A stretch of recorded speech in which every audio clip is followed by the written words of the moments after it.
Our conversation with Alisa Kovalenko continues in episode 4.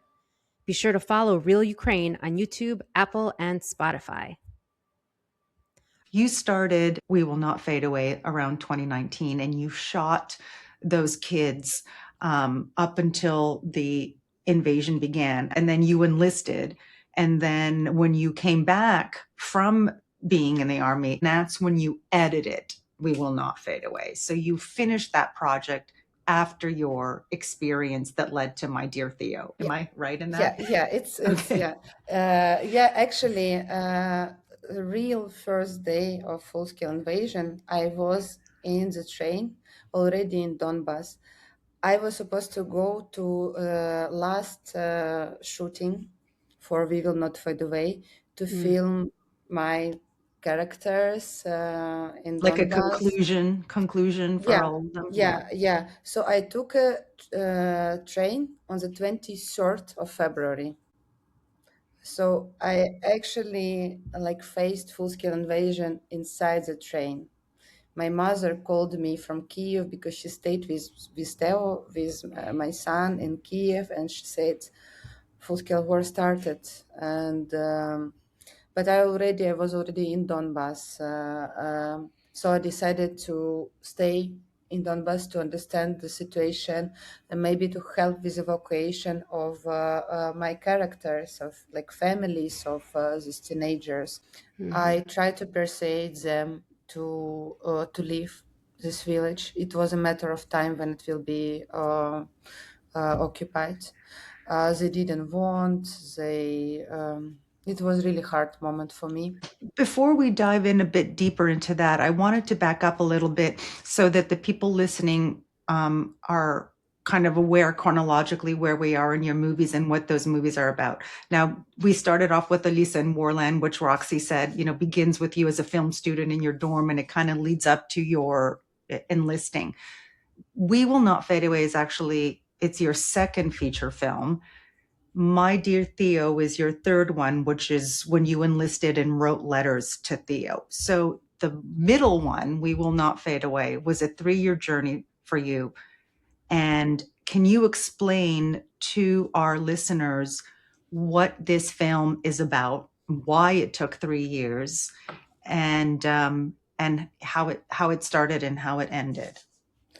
It started funny because I met Ukrainian famous adventurer, sport commentator Valentin Sherbachov, who had a dream to make a project for teenagers from Donbas, from the villages close to the front line, who survived war 14, and to make this adventure therapy project to bring them to the Himalayas. It was a crazy, absolutely crazy, out of blue thing, but I found it beautiful. I found it important to realize dreams of these children who were dreaming to travel, to see the world, and never had this chance. They spent all their life in Donbas. They survived war. I think it could be beautiful, present for them. This adventure therapy project. So we started together with Valentin, realized this dream. And we went to Donbas, we met with many children, we announced this kind of project, journey to the Himalayas, and children could write letters. You apply for it, and then they choose. Yeah. You apply. It's not like we can choose you go. Yeah. No, it's like kids should had to write letters with a motivation, why it's important for them, why they want to go, and just to tell a few words about themselves. And after we received many letters, and we could choose only 5 because we were very limited with our budget. And after when we selected 5 kids, I started to film them, their life deeply, Donbas. I didn't know about this balance, how much of the film will be before Himalayas, how will be like the Himalayas, or maybe I will film after the Himalayas. So I didn't know. And after also COVID started, so we had to postpone 3 times this journey. Wow. It was like really crazy thing. But during my time spending with the children in Donbas, at a moment I realized that for me, it's not about Himalayas at all. It's about how you can illuminate your life with your dreams, even when you're living in this shithole town in Donbas, full of like mines, and you have to also like find your way in this complexity of war and collapsing of mine industries there, how you can realize your dreams. And I started to think about this film very, very differently. So it's about this power of children's dreams that can illuminate any gray reality. Yeah. And it became for me much more universal. And I started to think about myself growing up in Zaporizhia, in this gray metallurgical Zaporizhia in the 90s after collapse of Soviet Union. We were incredibly poor. Our parents were super stressed because they didn't have money to buy sweets for us. But we children, we had dreams, and we were creating all different kind of like adventure games. We were creating like parallel world together, like parallel with this gray reality, and it saved us. And this helped us to survive as a children. And so for me, it also became very personal because I found my own childhood in the childhood of these children. uh, so Himalaya became the closing part of the film.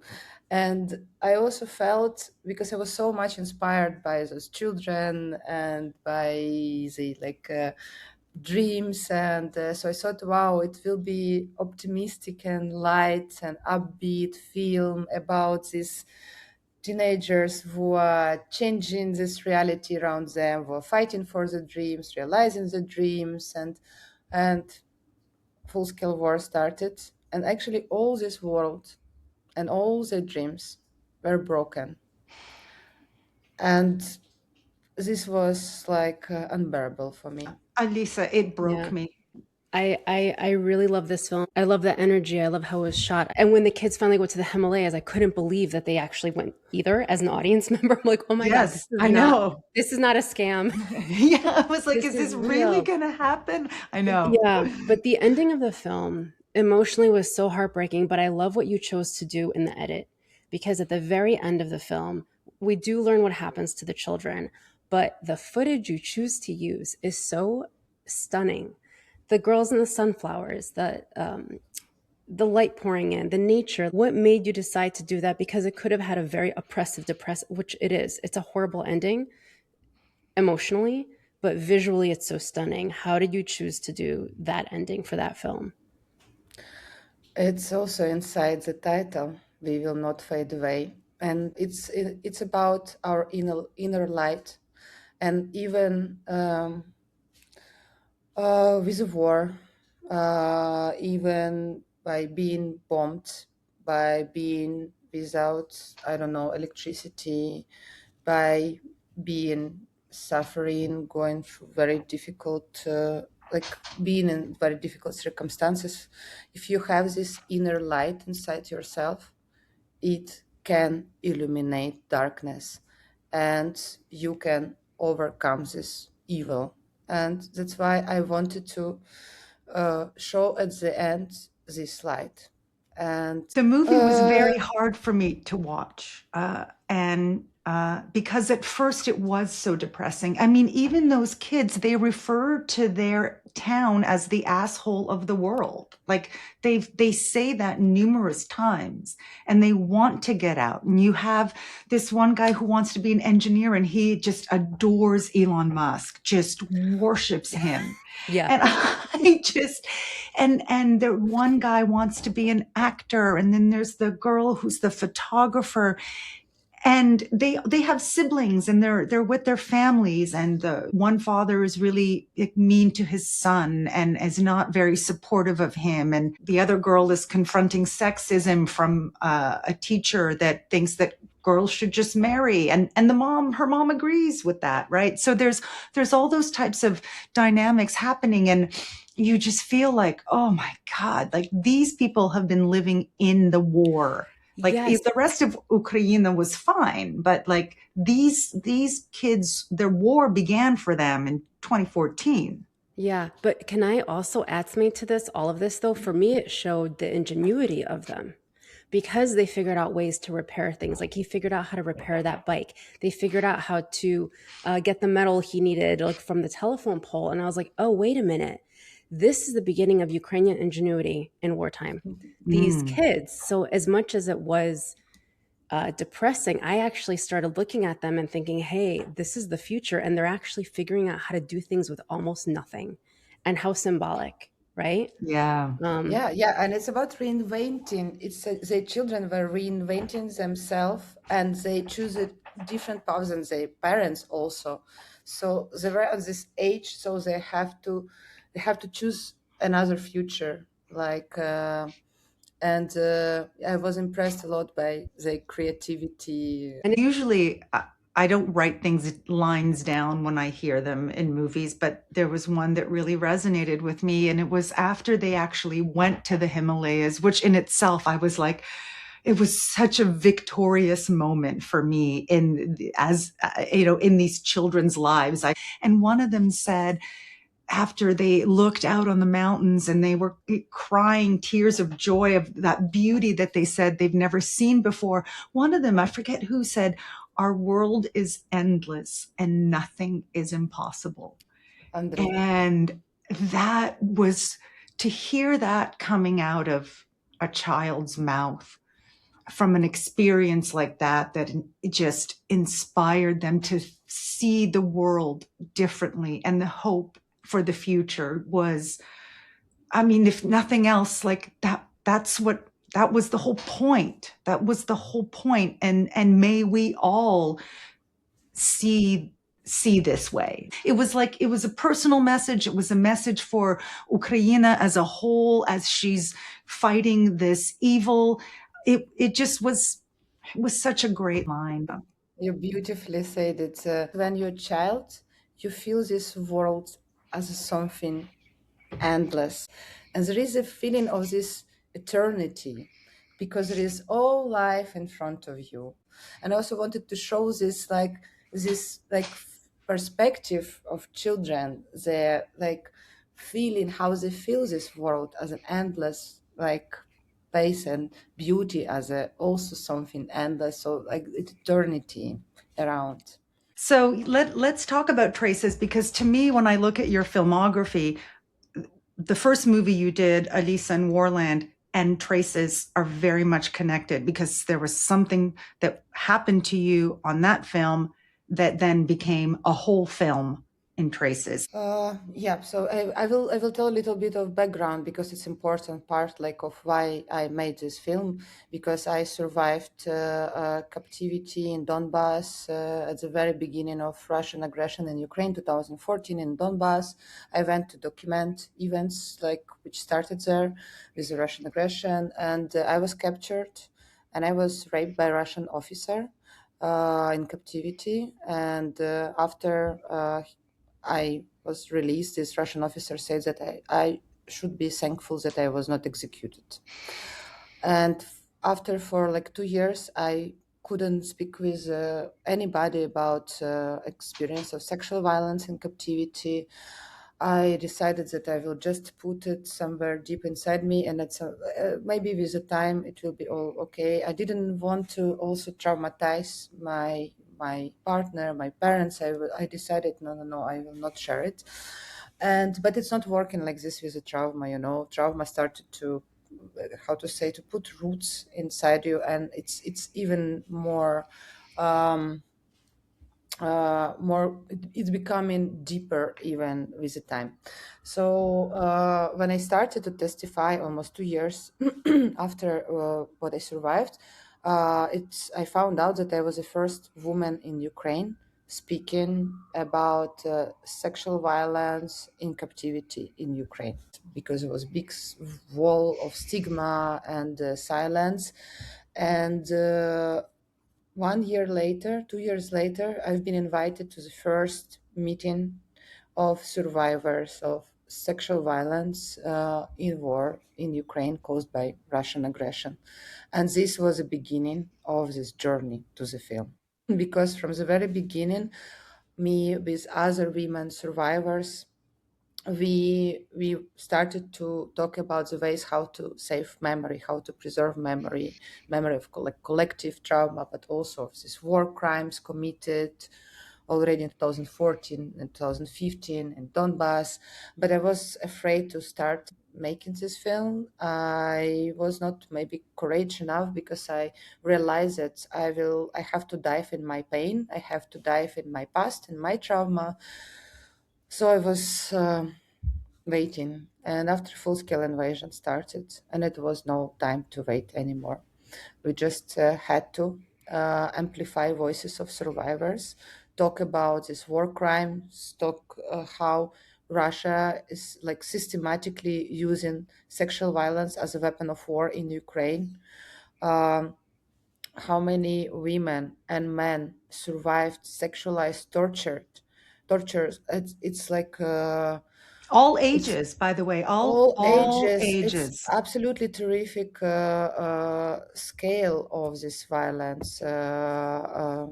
So yeah, we felt that we have to make this film as our sword, our loudspeaker, to shout about this, to shout to the world, to help us, support us, to Yeah. stop it. Uh, and that was our main motivation, my motivation, and also my sister's survivors, because the decision to make this film was made together with 4 other women survivors, board member of our NGO, Sema Ukraine, and I'm a board member of this NGO. So, and when we started to work on this film, it was for me first about testimonies of women who survived sexual violence and torture caused by Russian aggression in war. And we documented many war crimes. And after I started to shape it as a film with mainly testimonies, and later it started to grow and became something bigger than just a document of war crimes. It became about actually triumph of human dignity against evil, because this film is also about this post-traumatic growth and how survivors manage to transform their pain into power, how they also manage to speak out and to turn their testimonies into reverse weapon against perpetrators. So for me, this film is a instrument kind of to speak loud But it's about our not war. it's not just a like a public service announcement. Like it's not, oh, we're collecting testimony and we're going to go to The Hague and this is a film. It is filmic and there is a style. And I was bowled over by the the respect that you had for these women and their testimonies, because when they are talking about their experiences, which are horrific, you are not in their face. And you're not Yeah. also doing reenactments. Like you don't animate a reenactment or you don't hire actors to explain. You actually, the camera almost like walks around, and a lot of these stories are told in, like the bombed out house where that incident happened or somewhere there. And so the camera just kind of travels, so you see what it looks like now, bullet holes in the wall and things like that. And so talk to me a little bit about that choice of doing it that way. Thank you.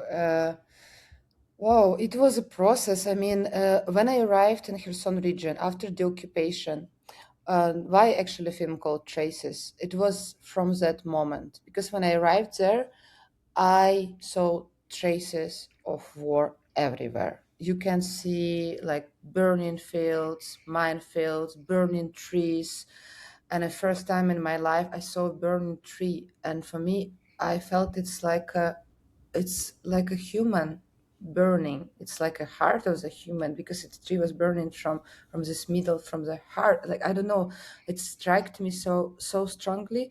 And I saw, of course, like this bombed like buildings, houses, but you also see like wounds on people, visible and invisible, and some traces of war we see and some we cannot see, yeah, without coming closer, without talking with people. And I decided to go this way, not to be super direct, not to also manipulate. Sometimes, when women are telling their stories, sometimes they start to cry, and I didn't want, to in a way to victimize them Mm. because they're like suffering from what they survived. I wanted to show their dignity, like to show them with dignity, and to give them the way to tell their stories as they want, like to give these testimonies as they want, not to block them in this frame of cameras that in front of cameras they're telling.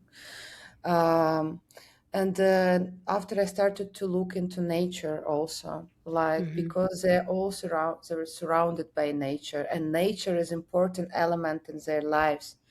They're all growing vegetables, trees, flowers, and this nature, it became also part of their therapy. One of the oldest women, 70, she was 75 years old when Russian soldier uh, came to her house, tortured her, broke her ribs, and cut her stomach, raped her.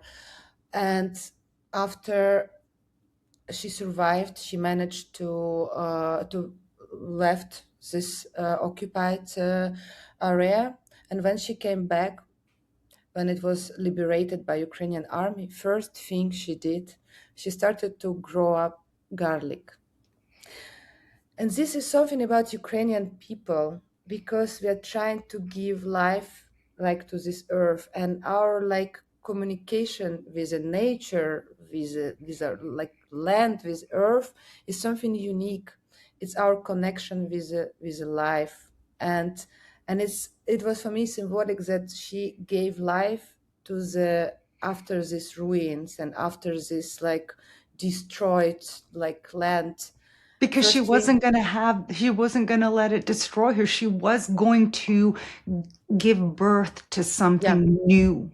yeah, Mm. yeah, yeah, and this nature like also played important role in the life of main character Irina, because she lost her house, her garden in Donbas after captivity. She had to leave everything, and she started everything, all her life from scratch. And he bought ground in Kiev region, and she started to grow up like trees and flowers on this like empty land, And we and she see managed, that. yeah, Beautiful. yeah, We yeah, see that like when the movie opens, it's a field of dead sunflowers.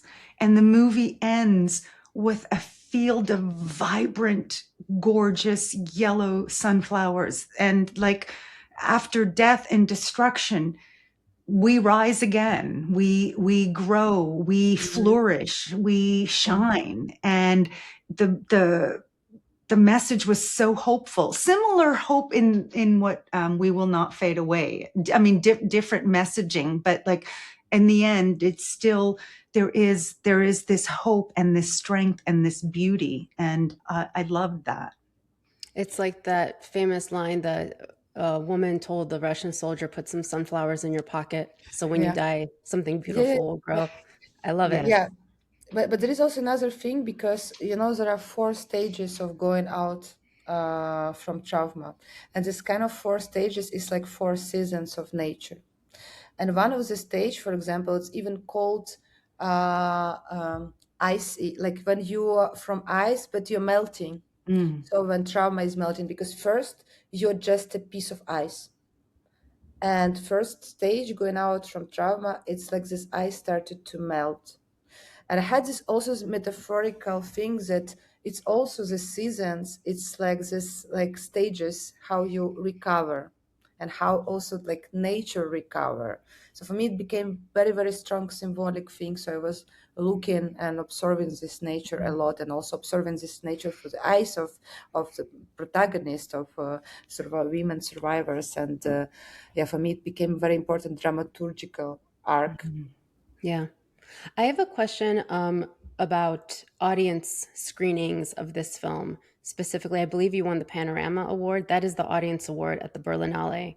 So, how are audiences reacting to this film? And also, are enough men coming to see this film? Because I think what's missing is men don't come to watch these movies, and men need to come and see these movies.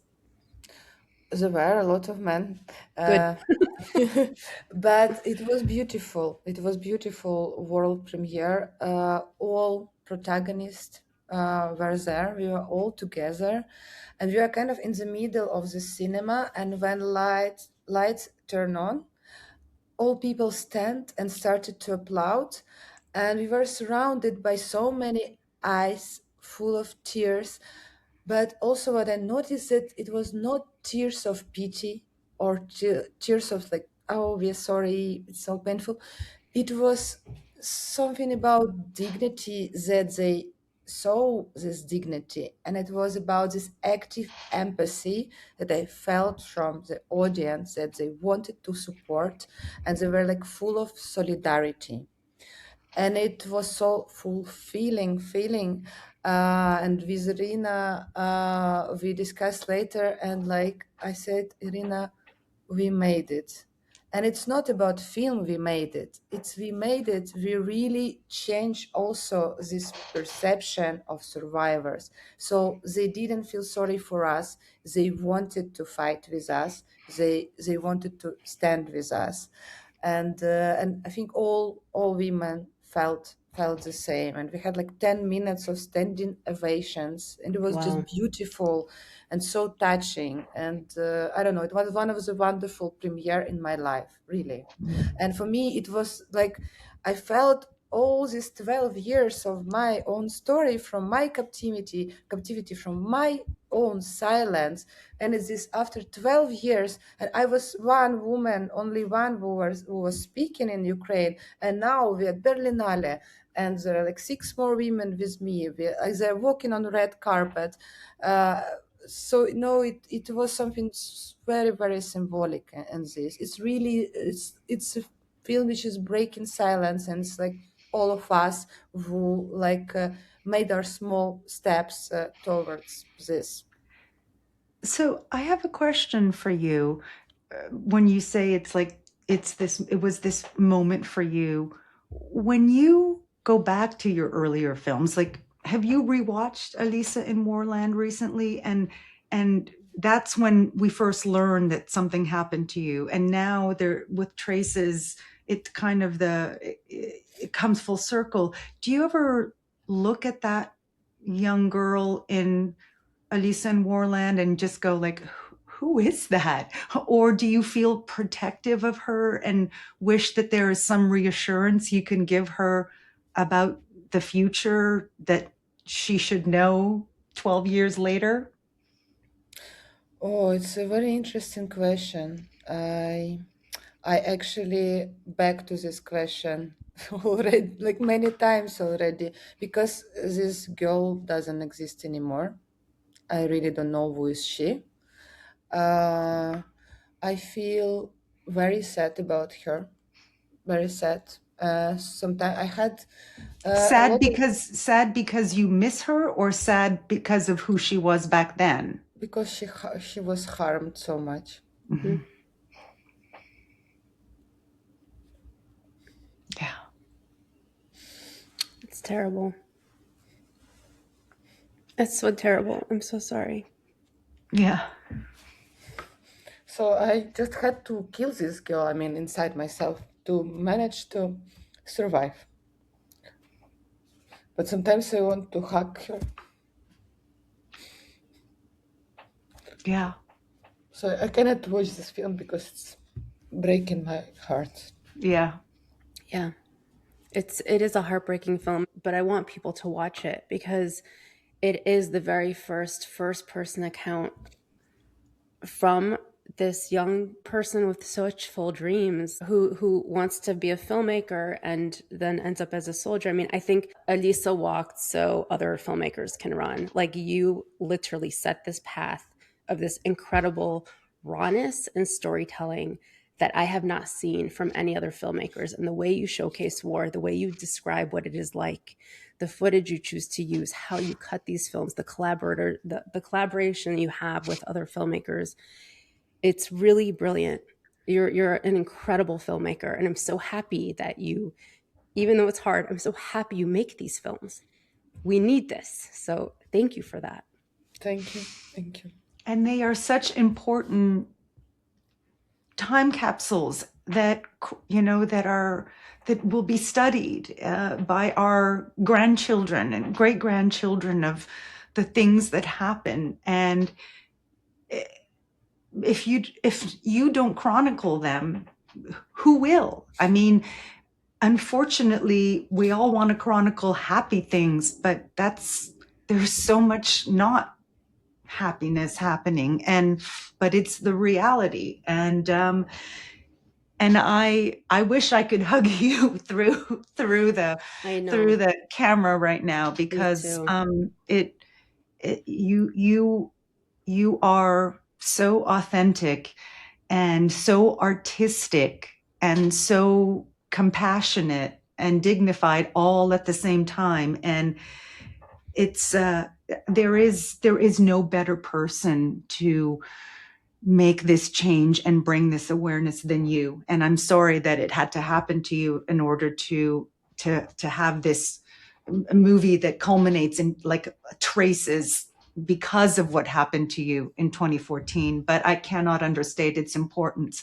and the brilliant, amazing way that it was all handled in a way where I think other survivors can feel that they can talk about that as well. Yeah, actually, we made revolution in Ukraine with this topic. Really, really. Wow. We became first country in the world history who developed this mechanism of interim reparations with the support of international organization, but with the participation of survivors. And survivors became civil society leaders, became fighters for justice, advocates for their rights.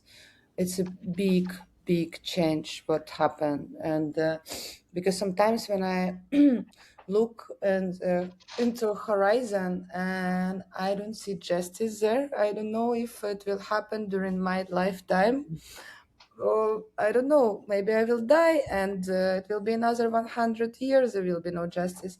And when I lose faith in this, I look back. I look really back at these 12 years and I do see change. And this look back give me this perspective of looking into this horizon and see somewhere behind horizon this justice. And it's looking back at Alisa in Warland and giving her that big hug. And also knowing that what you've done with Traces is a template that can be used by other countries when they are in conflict. And what I also appreciated about this movie is that the focus is, I mean, it can happen to anyone, men, women, all ages, right? But you specifically focused in this film on senior women. And it's all the more horrific because one of the women in the film does tell the soldier, "You could be my son." Yeah. And that's an area of sexual assault that's not often discussed. And there's a whole other stigma around that age group as well. And it broke my heart to think that some of those women had no idea that there would be resources for them, that anything like resources even existed. And they thought they would have to carry this trauma and pain with them until they died. Yeah, because it's sexual violence, conflict-related sexual violence, and what Russia is doing, it's not about gender, and it's not about sex. It's just about suppressing Ukrainian people, Yeah. killing will. It's a resistance. It's a very effective resistance killer. Sexual violence, one of the most effective, one of most extreme form of humiliation. Is destroyed you, is destroyed close people around you, and you cannot resist. And it's just their way to break us. Yeah. And that's what's very important for me in Traces, that we see we see this dignity which triumph over evil, and it means that Russians were not successful. Mm-hmm. Yeah. They couldn't break, even with this, the most brutal instrument, they couldn't break us. So where is Traces being seen now? You were at the UN just now, and then hopefully it'll be making the festival circuit. We had already two festivals, Riga Art Doc Fest and Thessaloniki International Documentary Festival. So we have a lot of festivals in the future, in the nearest future, and far future also, already some confirmed. We also decided to make impact campaign. We really want some changes, and also here in New York, we are advocating to put Russia in this so-called shame list of UN for crimes of conflict-related sexual violence, which Russia committed in Ukraine. That's So great. Yeah. we hope it will happen. Does it Yeah. leave you any time to think about other things? Do you have other ideas that you're working on or thinking to do, or even shooting on the side, or are you devoting most of your time to this film? No, now I don't have time at all. At all. I want to spend more time with my son at home, but I have a dream to make a documentary for children. I'm so grateful you spoke with us. And for everybody listening, we'll put it in our comment section where Alisa's films are available to watch, to view. You're amazing. I would say arguably one of the most important Ukrainian filmmakers. Thank you so much.